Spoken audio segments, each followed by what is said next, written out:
What's up, everybody? Welcome to Chatting with Chapman. I am your host, Andre Chapman Jr., also known as Dre Made It Happen.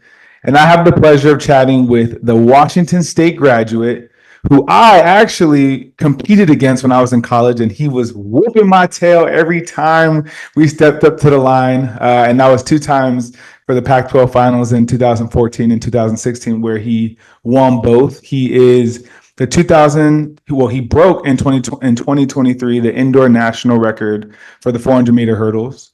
He's a 2023 World Championship qualifier for the 400-meter hurdles, a 2024 Paris Olympic qualifier for the 400-meter hurdles.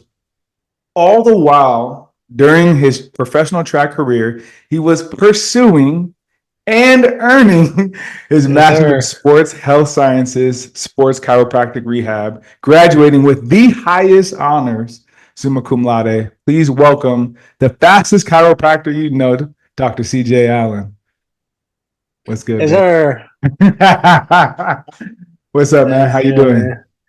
Dude, man, good. Just happy to be here. Happy to be kicking my feet up a little bit, just getting some downtime in the off season, just enjoying everything that you just rattled off. Hell yeah.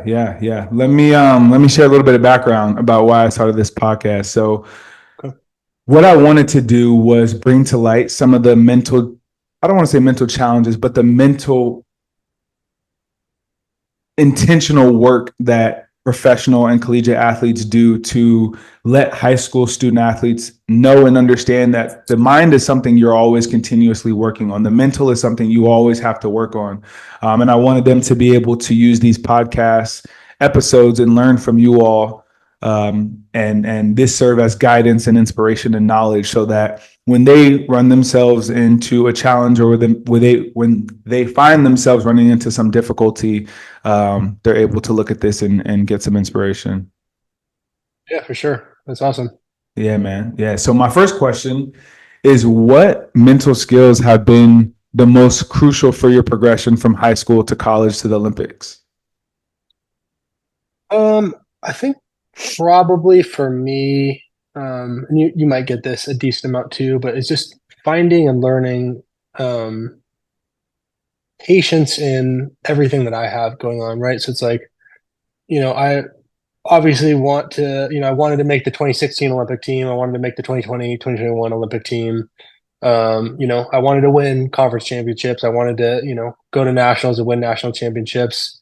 Sometimes stuff like that happens. Sometimes it doesn't, and so I think, that the patience of understanding of like, hey, that there is better things on the horizon. Just because, this goal wasn't accomplished doesn't mean that, the future is compromised because of that. There's little stepping stones to everything. It took me 19 years of dreaming to make the Olympics before I made the Olympic team, and a lot of failed races, a lot of failed years, but even in that failure, patience taught me that it was still part of this whole progression of making it to where I'm at today. Yeah. So I think that's, for me, I think the biggest thing is just knowing, like, it's okay to be upset. I give myself, until midnight of that same day to be upset, but you have to have a quick memory. Whether you win or whether you lose, you have to be able to flush it. You can't live on those highs for too long, and you can't live in the lows too long either. You have to just roll with the punches, good or bad, and just keep pushing forward. Yeah, I want to give you your flowers, man, because your dedication and determination and resilience. I don't know if people really understand how challenging it is to continue running after college, right? And then not only to continue running, but to be becoming a doctor, right? Those two things are, man, like, I'm just so proud of you, and to see you Thanks, bro. training by yourself, right? Like, you don't have a coach that's physically there present with you. It makes me proud to be able to have competed against you, because coming out of college, you weren't top 5 in NCAA, right? And the only thing, like, I didn't even make the final. Exactly, man. And the only thing that you had was the faith in yourself, the belief in yourself, and, like you just said, the patience, not letting, like, hey, I didn't hit the goals that I wanted to hit in college, stop you, but you said, hey, there's bigger things on the horizon, and I'm gonna continue pushing. Yeah, definitely. I mean, you were there from, early on with a lot of this stuff. And there is a lot of uncertainty, and I know you ran, post collegiately for a little while as well. And, especially, guys like us where we come out and we're paying for everything out of pocket. I mean, that's a whole other challenge too. Yeah. I mean, sometimes you'll get, guys who, have a really talented, college career, and, they're very fortunate enough to get a contract coming out. They have the financial support, and, they even if they get into like a training group or something, there's social support, and your Hmm. environment promotes having a successful career, and it's everything that is leading towards your success as well. And so when you're in a situation like you and I, coming out where it's like, hey, we did fall a little bit short collegiately, where we're not able to get that contract. And I don't necessarily know what your training situation looked like, but I was working a part-time job. I'm Hmm. assuming you were working too, even when we kind of chatted before. You were looking at work and stuff. It's like even finding balance and all those things. It's like, dude, and I'm not gonna act like I was so hell bent on my dreams and everything, because I questioned all the time. I was like, is this worth it? Right? I'm paying every dime that I make towards gas, grocery, and rent, Hmm. plus all my travel to get to meets and training and recovery, and every second of my day is filled up. So it's like, is this worth it? Hmm. Right? My friends are off getting married, working on their 401ks, and I'm like, dude, because if this whole thing collapses, right, and I have nothing to show for it, would it have been worth it? And I think that's a pretty normal question for guys that were in our position. Yeah. Yeah. It's interesting because I don't regret any parts of it. And, Yeah, when you ask yourself, is it worth it? I don't think you can quantify the untangible benefits that you get from pursuing something that you for love, right? sure. Even if you don't, like for myself, I never made it to that next level. I never made it to the Olympics, but the person that I became along the way of chasing this thing, I wouldn't have traded that for the world, right? Like For I don't sure. regret any part of my journey, and so I definitely wanted to add that on as well too. Yeah, no, I mean you're absolutely right. And I have that conversation with kids all the time, because I'm like, look, I actually just had a conversation with some collegiate athletes this weekend. I said, look, I was like, they were kind of on the fence of like, do we continue on after college? What, this, that, and the third. And I was like, look, if it's a dream of yours and you believe in it, I said, you will come out on the other side loving the person that you are for giving it everything that you had to chase your dream. I said, it doesn't matter about, whether you reach that goal, fell short of that goal. You learn so much about yourself. You learn so much about what kind of person you want to be, and with work ethic and just being able to achieve something that so few people even really can, right? Even at the collegiate level, it's like so few people even get that opportunity, right? So it's perspective, right? Because at one point you just were fighting for a college scholarship, and Hmm. now it's the next thing, and I'm like, you develop your character, you develop who you are, you learn a lot about yourself, and you realize like even if things are hard and there's a struggle, you can overcome those things, and you can only learn that on the journey. Win or lose, you Hmm. can only learn that on the journey. Absolutely. Thinking about some of the challenges, what were some of the challenges that you faced and you found yourself in a slump, and how did you overcome those challenges and those times? Yeah, I think I really just try and keep an even keel. I kind of alluded to it a little earlier, where you performance, especially in life, is sinusoidal, right? So things go up and down constantly. And if you live in the highs and you die in the lows, so I always try and position myself to kind of stay in the middle, right? So if things are really bad, I try and bring myself up. If things are really good, I try and even myself back out of like, hey, there's still work to be done. There's always going to be work to be done. And so, it's not some huge celebration because I made the Olympic team. It wasn't some huge celebration because I made a world championship team or a Pac-12 championship or, a state championship. Even back then, right? But you learn those things over time, right? So it's like you learn that, hey, when you're on a high and then you come crashing down, like that sucks, right? And if you constantly just chase those highs, well, then your life's going to be pretty miserable because you're only going to be happy in those short few moments, right? Short, and I mean, Yep. I feel like that's a conversation a lot of people don't have, right? And so for me, my focus is, and it sounds funny, but I call it willful sacrifice. So, I believe that like giving a piece of myself to train and giving myself a piece to recovery, whether that's something that I don't want to do as far as like ice baths or, anything like that, right? Training sucks. Like training's hard, but you come to fall in love with it, but you come to fall in love with the suck. And so I think when you can position your mind to think like, hey, right, I am choosing the worst part of my day, essentially, right? I'm Mhm. choosing that. Everything else becomes much more manageable, right? Because you are making that choice to kind of be at a lower state and you're choosing that suck. And I feel like that kind of evens you out. I really feel like it does because then, when things get really bad, you go, well, it can't be much worse than what I'm already choosing to do myself, right?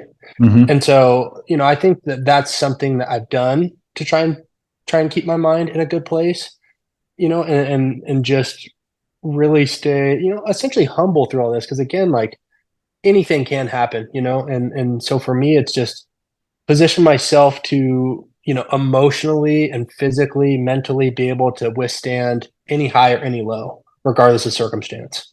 Yeah. Yeah. Yeah. Wow. Yeah. Yeah. That was deep, man. I like that. I Yeah. like Thanks, that. bro. The willful sacrifice, I believe is what you said. Yeah, I mean, you're actively choosing the worst part of your day, right? Hmm. A lot of Hmm. people don't get that. I mean, a lot of people, their worst part of their day is sitting in traffic and somebody cuts them off, right? And it's like, dude, I just spent 2 hours dying on the track Yeah. Yeah. or in the weight room, Tell me right? if this is the same thing. I heard a quote a while back, and it was like, if you have to swallow a toad or if you have to swallow a frog, swallow it in the beginning of the day because everything else will be so much Yep. easier. Yeah. I think that's Yeah. like the same thing, right? Yeah. And it really is too, because I mean, you're choosing it, Mm-hmm. right? Nothing else is going to be as bad as swallowing a toad at the beginning of the morning, right? Yeah. Yeah. You don't want to do it. Nobody wants that, right? But the rest of the day, I mean, what else could life throw at you that's going to be worse than that? Yeah. And I think that really ties into just discipline.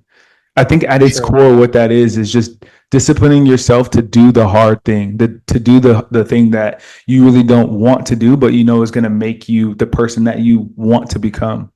for sure. Yeah. Yeah, 100%. Yeah. How do you mentally prepare for high pressure moments or intense competitions? I I feel like that's a little bit of a loaded question because I feel like a lot of my preparation has come just through trial and error of years and years of experience. Hmm. Um, Talk to us about it. yeah, I think I've I've been in high pressure situations before, even back in high school, right? Like there's always going to be a high pressure situation that you mentally have to prepare for. I'm a believer in preparing mentally and physically to handle lower pressure situations the same as I would a high pressure situation, Okay. because I think that plays into training, right? So if you can mentally, have the same fortitude in every low pressure situation throughout the day that you would in a high pressure situation, you train yourself to execute that way in a high pressure situation. You know what I'm saying? So it's like if I'm preparing every single day in practice as if I'm at the Olympic Games, right? I'm not saying, I'm not saying that everybody has to do this. I'm saying if you position your mind that way, right, and you start creating that fortitude of like, hey, I'm not just training physically, right? I'm not just training, it's not my body. I'm training my mind as well. So I'm training my mind to handle those situations the same way that I would every single day in practice. I mean, it's like our practice, right? You Hmm. train how you want to perform, and we get better through training, right? Yeah. Every single day, over and over and over again, rep after rep after rep. It's the same thing with the mind. Absolutely. Absolutely. How you do one thing is how you do everything. Yeah, I mean, it's information that you feed yourself as well, right? So, I mean, if you tell yourself every day that you're preparing for those large moments, when the time comes, you're gonna be ready because that's what your brain knows because that's what you've told it over and over and over again. And it's gonna at the end of the day, right? Like in the highest pressure situations, you're always gonna fall back to your training. The mind is always gonna fall back to its training. The body's always gonna fall back to its training. Everything that you do is gonna fall back to what it knows.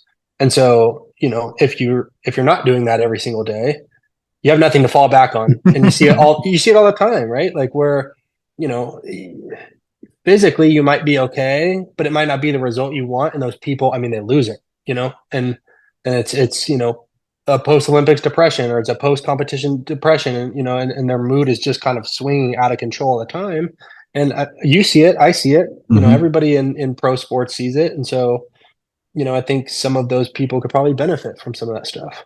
What are some of the ways that you intentionally work on the mental side at practice so that way when you come to these big competitions, like what are some of the things? Well, let me ask it this way. How do you continuously remind yourself to take practice seriously so that way when you show up to the big meets, it's just routine at that point, right? Especially practicing by yourself. How do you continue that discipline? Yeah, that's the hardest thing, right? That's the hardest thing about life. That's the hardest thing about being a professional. That's the hardest thing about accomplishing anything, establishing and creating and keeping a routine. And so, you know, I won't say that I'm perfect at it because I'm not. I don't think anybody is. But there is a certain something that is added to your regimen about being intentional every single day. And, you know, for me, it's filling my time with all of my hobbies because I'm able to, when I step on the track, be focused on the track, right? I think sometimes people that just have track continually think about track nonstop. And so Mhm. I'm not saying that's always a bad thing. I'm saying that I think that you need to be able to disengage as much as you can engage as well. Because if you're constantly in that state of like championship mode, you start the stakes go up, right? Because that's all you have and that's Mhm. all you know. And so I think that's another component too that plays into like a mental crash, right? And so Mhm. for me, you know, that when I'm on the track, I'm on the track. It's, you know, all gas, no brakes, handle business. When I'm recovering, I'm recovering. When I'm at home, you know, I try and, you know, take time to cook my food from scratch and you know, do things that are going to take my mind off track, but are going to help contribute to my recovery or my performance or, you know, XYZ. You know, we kind of talked a little bit ago earlier today, and I was, you know, getting some wood and stuff just for some woodworking stuff that I like to do. And you know, that's another thing too, right? Where it's like it's something that I enjoy doing. It's not something that, you know, requires a ton of physical labor, but it's something that I can take my mind off of, you know, handling what I need to handle when I'm on the track. And when I'm on the track, it's go time, right? But you don't necessarily want to be on go time 24 hours a day, 24/7, because you still need rest. You need physical rest as much as you need mental rest as much as you need physical rest, you know? So in a roundabout way to answer your question, sorry, you know, No, you're doing good. You're doing good, man. yeah, it's just there's so many components that play into it, right? So I'm trying to touch on all these little, you know, tangents that all contribute towards one thing, right? And you know, for me, you know, you ask like, what do I do, right? And you know, it could be as little as, you know, writing little things in a journal if that's something that, you know, if you can't get yourself there mentally, right? I've trained for so many years that now it's second nature to me, right? It's like when I'm on the track, I'm handling business and I'm going as hard as I physically can. That's tough for a lot of people, you know. So Mhm. so maybe you know it looks different for other people. I have a lot of teammates and friends who journal, right, and who write a lot of stuff down to keep themselves motivated, to keep their mindset right, to keep the goals in the forefront of their mind, so that you know when they're going out to practice they can read through some lines or you know read through some things that they've written down to go, okay, I'm now putting myself in that position to be mentally prepared to do this. For me, it's less about stimulating myself mentally for that session and more about distracting myself when I'm away from the track so that when I do show up to the track, I'm ready to go. Yeah.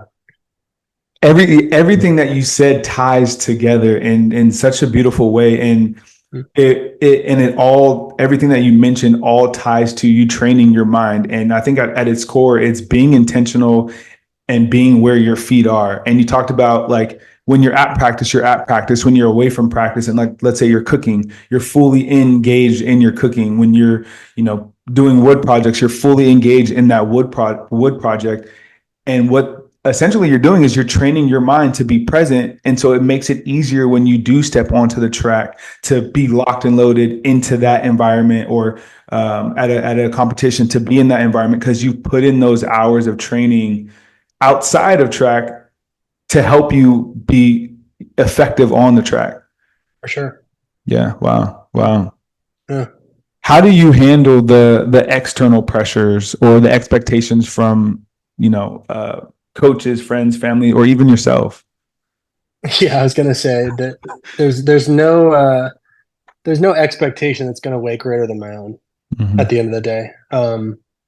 And so, when I do get expectations from, people, or, people make comments and stuff like that. Yeah, I think that's a drop in the bucket when it comes to what expectations I hold for myself.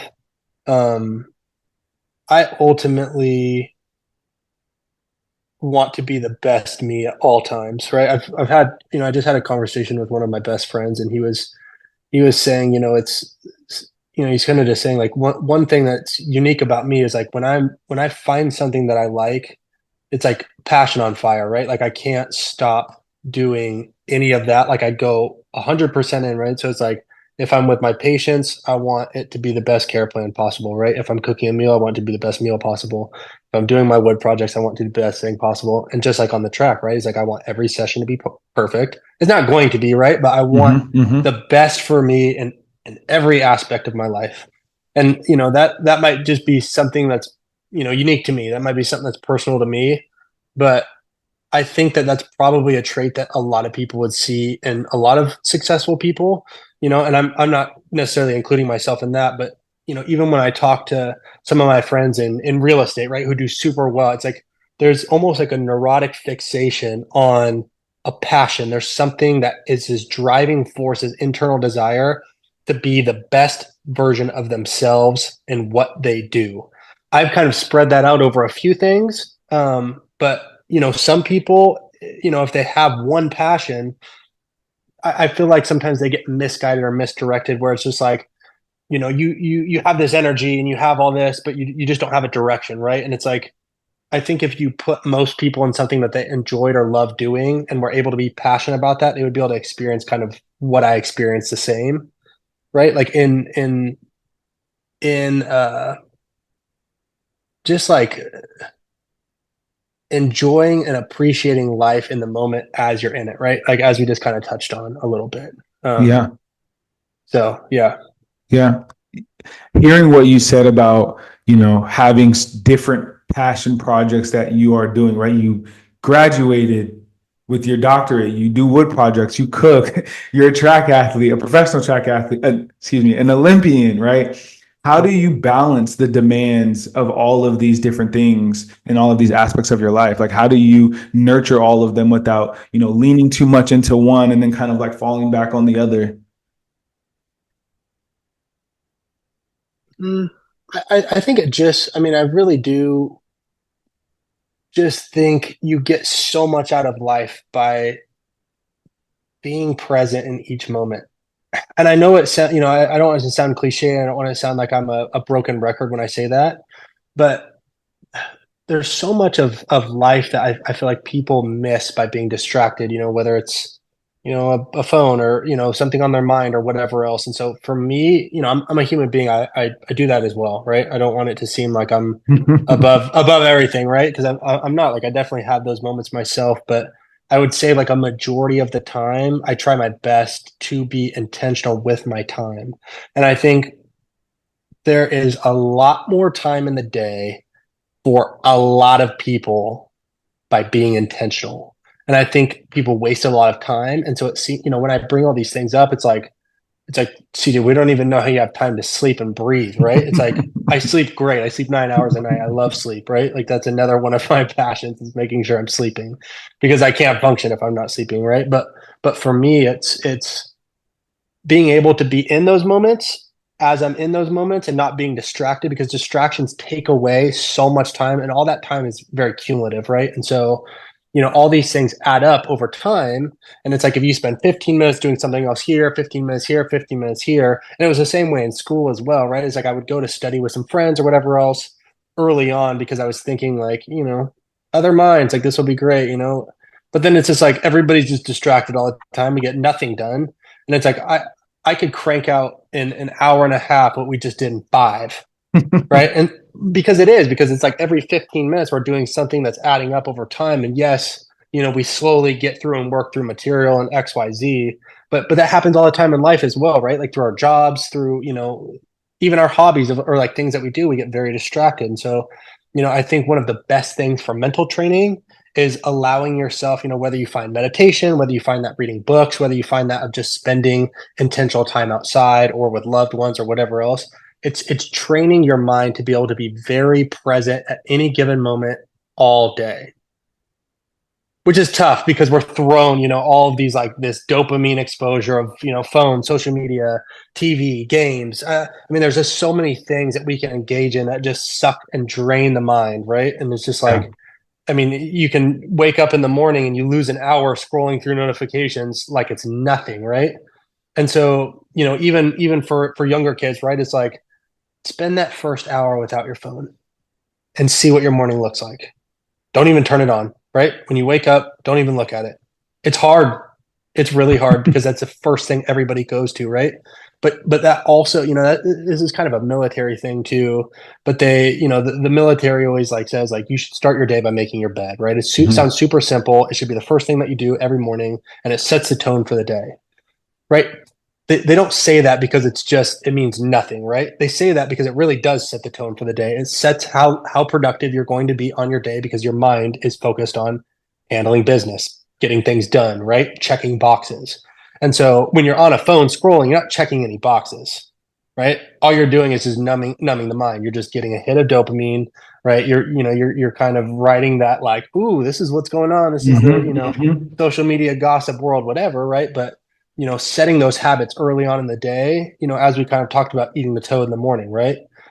There's a reason why they say in the morning because you're setting the tone for the rest of the day. Nothing for the rest of the day is going to be bad. Or, right, in this light, you set your tone with something such as like making your bed or cleaning XYZ, right? It's something that has to be done.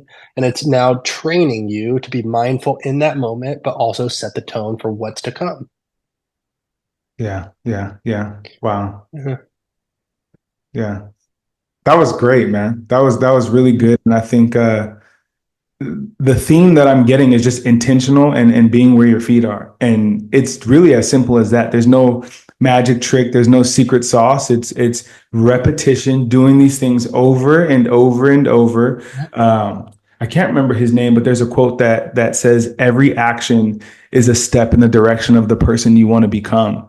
And so it's about intentionally choosing the direction that you want to go and not just, hey, I'm waking up in the morning, my phone's on, let me just look at that, right? Are you consciously choosing that, or is there something better that you can choose? Is there something that'll be more beneficial to the outcome that you want at the end of the day? Yeah, I mean, you said it best. It's routine, habits, and just that's the thing, right? Is like we live in a time in a society where there's so many different things and new things, Yeah. and I think that we get so pulled away from tradition or just doing the same things. Like people think that sounds so boring. That sounds like the best day ever for me, right? Because I know how much cumulatively I'm going to be able to get done. The second I'm distracted, my brain's all over the place, right? And it can be all over the place. But the second I'm distracted, or I spend too much time on my phone, or I wake up, starting my day like that, the day's gone, and Same. then right, and then it's a week that's gone, and you're like, what do they say? The days are long and the years are short, Hmm. Hmm. and that's how it feels. But it feels like the days are short when I do things like that instead of having longer days and just being able to enjoy and appreciate this whole process of life.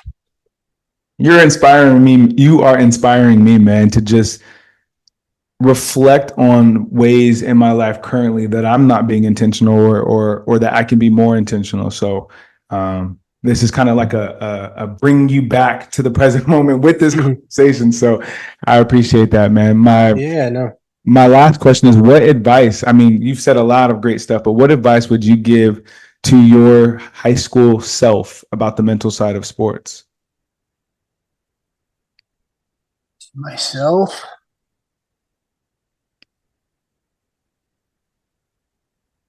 I I just think I would tell myself to continue to believe because I think that's the one thing that has allowed me to separate myself from from myself is I just have believed in something bigger than me. And I've believed it in probably to a neurotic level of crazy, right? And I do get that a lot where it's like, you're crazy for this, that, and the other thing, but it's like wanted it. I wanted it. So why would I not dream for something that seems unattainable? Why would I not? I mean, at worst, I'm gonna get Mm-hmm. a lot further than I thought I ever could. Right. I mean, I think about the times even now that I've run and just even a couple years ago, and I mean, they seemed so unattainable. It seemed like if I were to make the team, right, it was going to take me just being in a bad field running 49 low, right? I never thought that I would be running 47.5, right, for the 400 hurdles or, something that, if I told my high school self that, it seems almost like funny, right? Like it's almost like a joke, Mm-hmm. like that's not going to happen, right? Because it is. But again, you just continue to dream on the big goals, and as you continue to climb that stairway towards that goal, things just become more attainable. And there's always little small goals in the steps to the big goal, and there's always going to be bigger goals, but you continue to climb. And yeah, have the faith and continue to climb. I guess that's my advice. Yeah. How did you maintain that faith on the climb, right? Like, especially when things weren't going your way, how did you maintain that?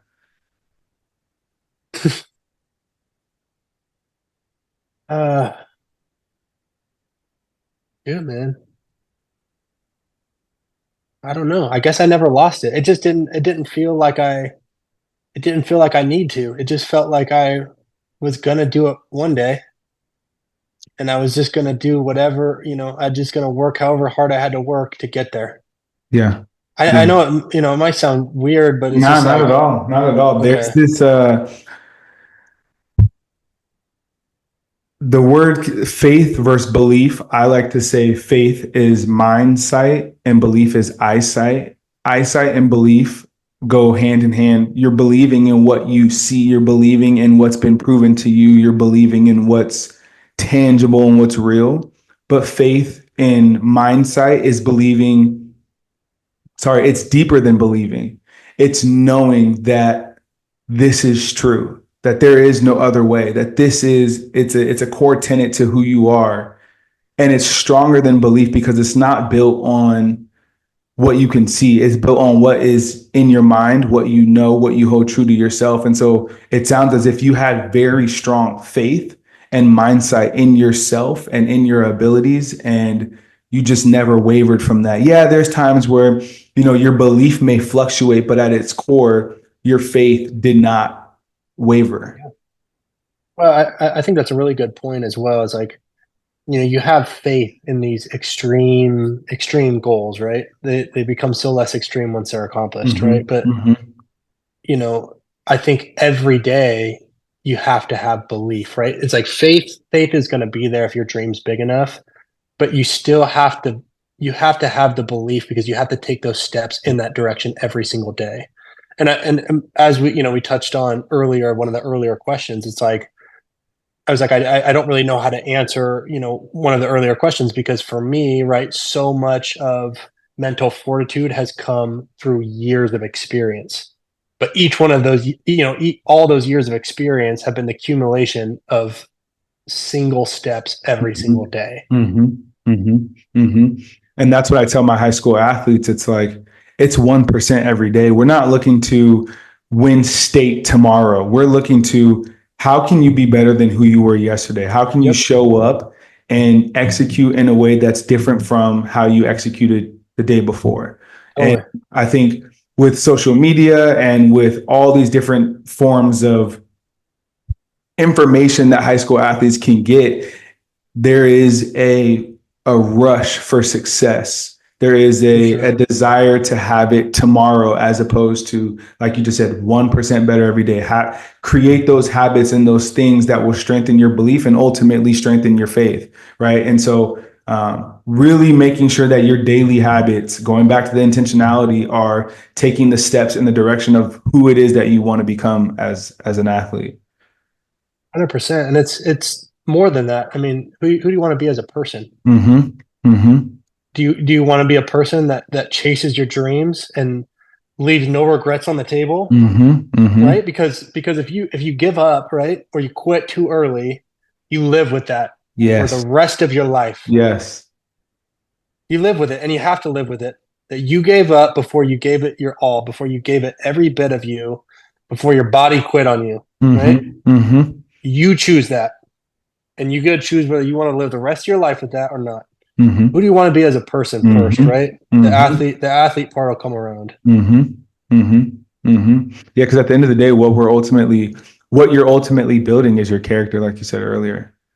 Yeah, I mean that's every decision, whether it's on the track or whether Mm-hmm. it's Mm-hmm. out in public, is who you are, Yep. Yep. Yep. right? Are you a person that is able to continue to push for something, or are you somebody that just kind of folds and falls in line, falls Mm-hmm. into wherever, get in where you fit in, Mm-hmm. or you forge your path, right? Like, I Yeah. mean, Yeah. I know I feel like we're simplifying it because there's so many other things that could, Yeah. happen. And Yeah. I don't want to downplay, injuries or, anything that, Mm-hmm. Mm-hmm. might have, actually been detrimental to a person. But it's just like, even in those instances, right? You still got to choose how you react to those things. You got to Yep. choose what kind of Yep. person you want to be. Yep, yep, yep. And getting hurt and all the other circumstances that could ultimately come into effect, that still doesn't stop whether or not you were showing up before that, giving it everything that you had. Yeah, because even if that injury, that career end, or anything happens, you're still going to be that person, Mm-hmm. and you're still going to find a way to push Mm-hmm. through, and you're going to be an inspiration, and you're going to be somebody that defied the odds, no matter what, because it's your character, it's who you are internally, right? Yep. Yep. That people see. Yeah. Yeah. Yeah. This is great, Yeah, man. This is great. yeah. I do a rapid fire question now. You got 30 seconds to answer 5 questions. And Oh, yeah, man. So put your speed hat back on. Um, and they're pretty solid questions. I'm not gonna lie, a lot of people get tripped up at the first question. okay, Um, but yeah, let me take a sip just to build some anticipation. okay, All right. okay, I'll start the clock right after I ask the first question. okay. What's your go-to pregame hype song? Um, Probably "Fortunate Son" by Creedence Clearwater.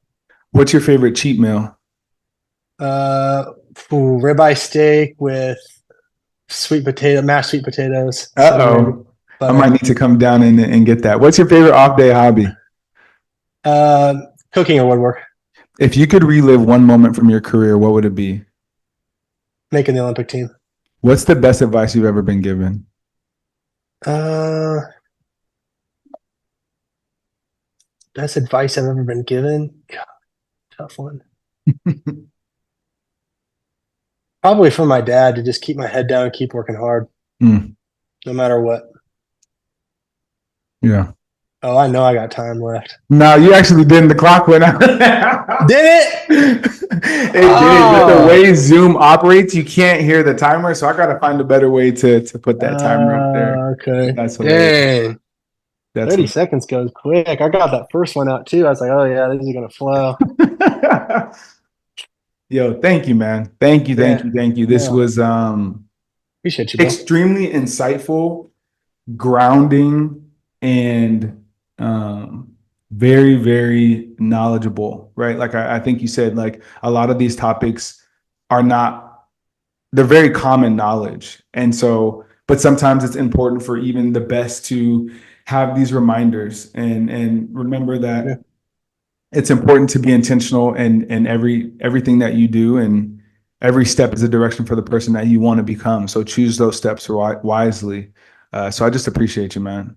Yeah, no, I appreciate you. I feel like we've probably should have caught up sooner. I agree. I agree. Yeah, it's been a long time, It man, since we've been has. out there. It has, man. I think Yeah.